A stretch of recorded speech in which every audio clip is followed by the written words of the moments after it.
Agora, juntando-se a Benjamin Netanyahu na imposição de uma censura rigorosa, Donald Trump fez declarações duras no Truth Social, chegando a revogar licenças de transmissão para veículos de comunicação que noticiam de forma crítica a guerra entre Estados Unidos e Irã.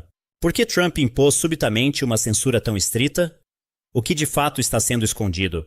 E isso está relacionado à condição das bases militares americanas após serem atacadas por grupos aliados ao Irã? Para entender o que os Estados Unidos estão escondendo, é preciso primeiro compreender por que Donald Trump escolheu subitamente o caminho da censura rigorosa à mídia. Os sinais já haviam aparecido. Kanin, o chefe do Estado-Maior Conjunto dos Estados Unidos, havia enfatizado que o Irã estava longe de ser derrotado, nem mesmo enfraquecido, mas que, na verdade, estava se fortalecendo. Este é um ponto crucial, e é o que está sendo omitido do público. Por outro lado, existem fatores internos. A maioria dos americanos não quer uma guerra prolongada, o que se tornou uma grande pressão política. Para reprimir essa pressão, Trump começou a ameaçar os veículos de comunicação que transmitem narrativas negativas sobre o conflito. Até mesmo o acesso a imagens de satélite da região do Oriente Médio foi restringido. Nada disso é coincidência. É um esforço para controlar a percepção. Porque se o público soubesse que suas bases estavam vulneráveis a ataques, o impacto não seria apenas militar, mas também político. Vários relatórios vazados começaram a mostrar um quadro muito diferente da narrativa oficial dos Estados Unidos. Ataques do Irã e de seus grupos aliados, seja por drones ou mísseis, não foram apenas distúrbios menores. Começando pela base aérea de Al-Dafra, vídeos que circulavam anteriormente mostravam apenas ataques à distância, difíceis de verificar.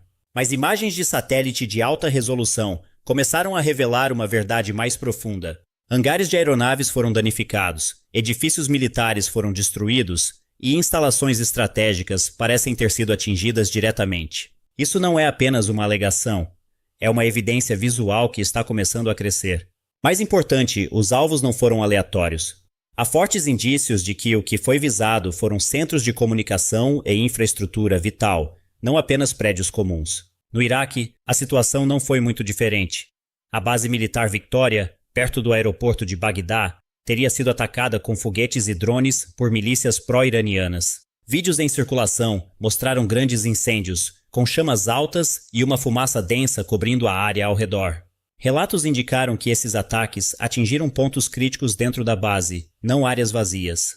Depois, no Bahrein, imagens de satélite da Planet Labs e da Airbus, analisadas pelo The New York Times, mostraram algo difícil de contestar. Danos reais na principal base naval dos Estados Unidos. Alguns edifícios pareciam até ter desaparecido de suas estruturas originais, deixando marcas claras visíveis do alto.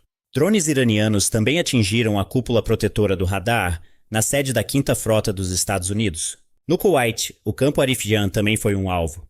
O Irã divulgou imagens de satélite mostrando os pontos de impacto do ataque. O que foi atingido foi um radome, a cobertura protetora de um sistema de comunicações militares. Havia 6 unidades, segundo a alegação do Irã. Este não foi um alvo aleatório. Dentro do radome estão radares, sistemas de dados e centros de coordenação. Se um for danificado, ainda pode ser gerenciável, mas se vários forem afetados de uma vez, a interrupção se torna sistêmica. Os ataques também chegaram à Arábia Saudita. Na base aérea Príncipe Sultan, um prédio foi visto completamente destruído. Enquanto isso, na base aérea de Al Udeid, 2 pontos importantes foram atingidos. No norte, o setor de comunicações por satélite, e no sul, o centro de comando. Isso não foi uma coincidência. Na Jordânia, o que foi atingido foi ainda mais crucial, o radar AN/TPIT-2, uma peça-chave do sistema de defesa THAAD. Em imagens de satélite, este objeto aparece destruído. Sem este radar, até o sistema mais avançado perde suas capacidades ótimas de detecção. O padrão está se tornando cada vez mais claro. Os alvos eram específicos, comando e controle.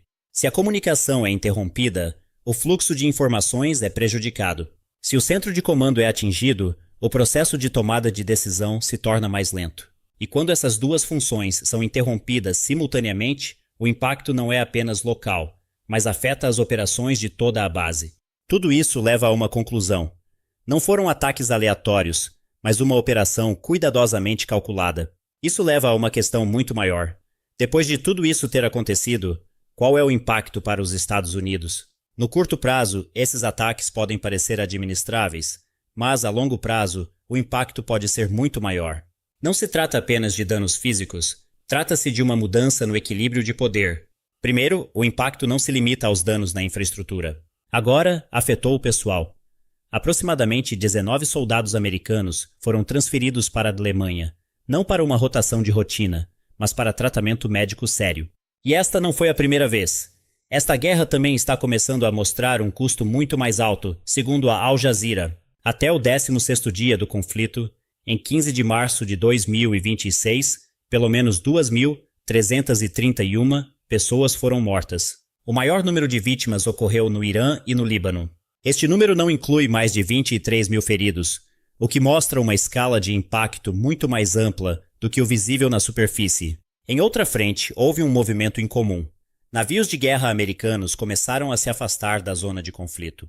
Surgiram até relatos de que nenhum navio está em um raio de centenas de quilômetros da área de batalha.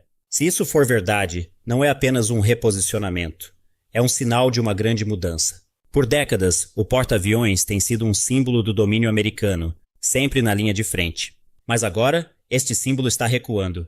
E quando isso acontece, a confiança dos aliados começa a vacilar. A evidência foi vista quando os Estados Unidos tentaram formar uma coalizão para proteger o Estreito de Hormuz. A resposta foi longe de ser sólida.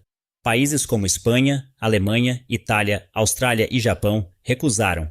Alguns ofereceram apenas apoio parcial, e muitos optaram por permanecer em silêncio. Uma das principais razões é o enorme custo da guerra. Os Estados Unidos já teriam gasto mais de 23 bilhões de dólares. As perdas também vieram da destruição de radares AN/TPY-2 nos sistemas THAAD, nos Emirados Árabes Unidos, Jordânia e Arábia Saudita, com um valor que chega a aproximadamente 2 bilhões de dólares. Neste ponto, a questão começa a mudar. A questão não é mais sobre quem está atacando, mas sobre quem está começando a perder o controle. Para o Irã, este não é apenas um ataque militar, é uma vitória de narrativa. Veículos de comunicação próximos ao Irã começaram a construir uma história de que conseguiram romper as defesas americanas e que uma grande potência como os Estados Unidos não é de fato completamente intocável. Mas descartar isso como mera propaganda seria incorreto. Olhando mais a fundo, estes não são apenas ataques comuns. Eles fazem parte de uma estratégia iraniana bastante sistemática. Eles tentam cegar os sistemas de defesa dos Estados Unidos, destruindo primeiro as instalações de radar. Depois disso, ondas de mísseis e drones relativamente baratos e simples são enviadas para vários alvos. O objetivo é claro: esgotar e enfraquecer os sistemas interceptadores de defesa aérea, e o impacto está começando a ser sentido. Os Estados Unidos, os Estados do Golfo e até mesmo o próprio Israel enfrentam agora uma imensa pressão de uma crise sem precedentes de mísseis interceptadores. Não se trata mais de ataques, mas de uma guerra de desgaste que testa a logística e a prontidão a longo prazo. Enquanto isso, os sinais de Teherã estão se tornando mais firmes. O ministro das Relações Exteriores do Irã, Abbas Araghchi, juntamente com figuras da liderança como Mojtaba Khamenei, transmitiram uma mensagem forte. O Irã não quer que este conflito termine tão cedo. Eles querem dar uma lição para que seu adversário não ouse atacar novamente. Isso significa que não é apenas retaliação, mas um esforço para construir uma dissuasão de longo prazo. No entanto, o que é visível na superfície pode ser apenas uma pequena parte da história. Ataque após ataque continua a ocorrer. Bases são atingidas, instalações são danificadas e a intensidade não está diminuindo, mas sim se mantém consistente. Mas os números oficiais quase nunca são verdadeiramente claros.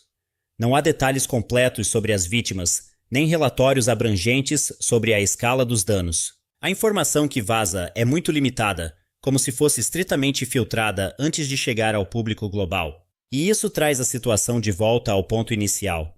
Por que Donald Trump e seus aliados estão controlando a informação de forma tão rigorosa?